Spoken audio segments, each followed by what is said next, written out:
I'm Ben with the BTC Sessions, and this is your Bullish Bit brought to you by BitcoinWell.com, the simplest and quickest way to buy Bitcoin in the US or Canada and get it directly into your own self-custody. Check them out today at the links down below. Kind of the grand scheme of things as well, of how people kind of shift their view and actually take action to make changes in their life. I think the reason for the nihilism in the fiat system and the people living in the fiat system and why you talk to a lot of Bitcoiners and they're actually quite hopeful for the future versus the existing system is because when you pour all of your blood, sweat, and tears into whatever job you're doing day in, day out, and you're remunerated in a unit and you've effectively valued your time at a certain amount of that unit and you're getting it and this is completely outside of the fact that you're having trouble keeping up with your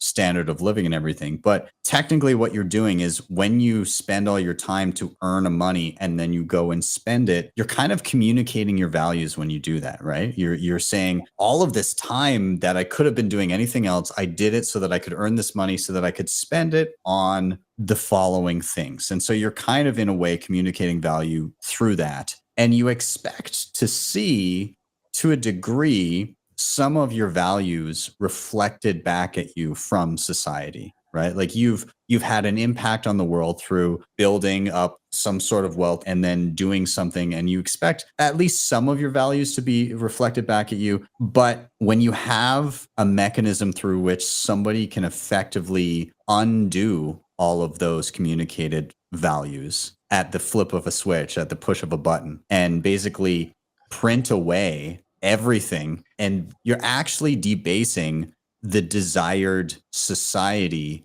of everybody that had been putting in that work and expecting to see that those values reflected back. You're basically saying, listen, we know that all of you like worked your asses off, poured your hearts and souls into back-breaking labor, and then went forth to spend the fruits of your labor to hopefully see society go in a direction that reflects your values. Well, we're going to undo like 50% of that right now in nothing and change the course of society based on where we think those resources are allocated best. And so it's no wonder when you cannot communicate your values through the fruits of your labor, your values will degrade over time, because it's like, why have values if they're just not going to be reflected back at me? And so I think you see this kind of unraveling of like a moral society, because why have morals if society doesn't show them back?